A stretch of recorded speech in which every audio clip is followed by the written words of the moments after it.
Hi viewers, ఈరోజు మనం సాంఘిక శాస్త్రం 6వ తరగతి పాఠ్యపుస్తకంలోని ముఖ్యమైన అంశాలను చూద్దాం.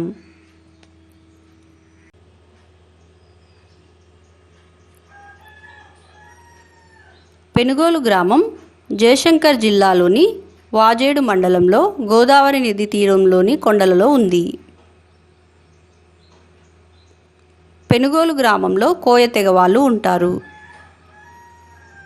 కోయ అంటే కొండలలో ఉంటున్న మంచి మనిషి అని అర్థం.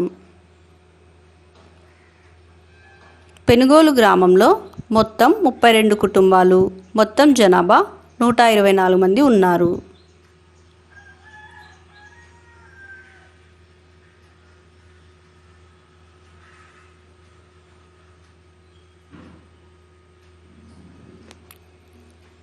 పెనుగోలు గ్రామానికి ఉత్తరాన ఛత్తీస్గఢ్లో కర్రెగుట్ట లేదా నల్లగుట్ట, దక్షిణాన వంక మామిడిగుట్ట, తూర్పున కల్లుకుంటల గుట్ట, పడమరన చిన్న కుమ్మరిలంక, పెద్ద కుమ్మరిలంక గుట్టలు ఉన్నాయి.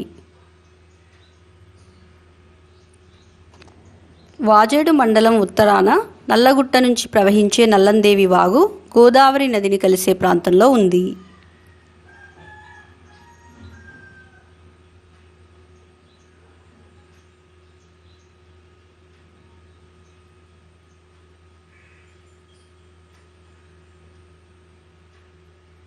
పెనుగోలు ప్రాంతంలో చీకుపల్లి దగ్గర ప్రఖ్యాత బొగతా జలపాతం కలదు. పెనుగోలు గ్రామంలో కోయలు పోడు అనే ప్రత్యేక పద్ధతిలో పంటలను సాగు చేస్తారు. దీనినే జుమ్ సాగు అని కూడా అంటారు.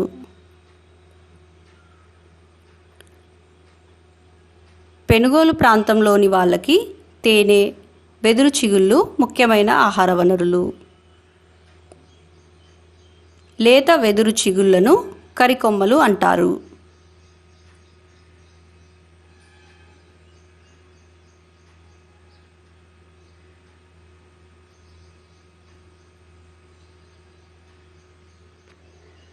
పెనుగోలు గ్రామంలోని వారు సంతలలో ప్రధానంగా ఇప్పగింజలను అమ్ముతారు.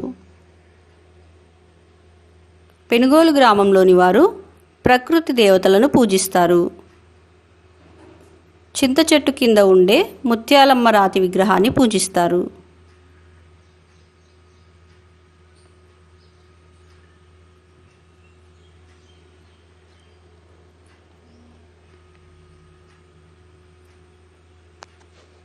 పెనుగోలు గ్రామంలోని వారి పండుగలు ఎల్లనంపదం అనగా భూమి పూజ, కొడతల పండగ అనగా పెద్దల పండగ, భీమిని పండగ అనగా ఇప్ప పువ్వు పండగ.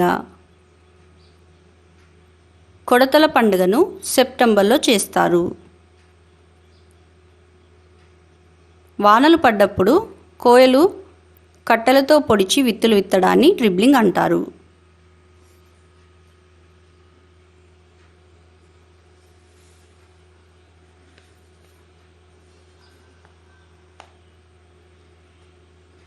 Thank you for watching my videos.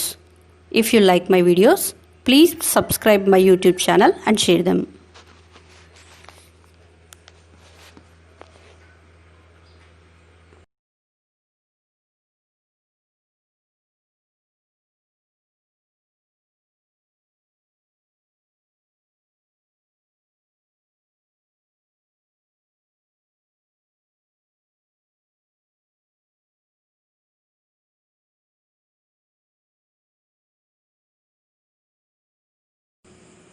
Thank you for watching my videos. If you like my videos, please subscribe my YouTube channel and share them.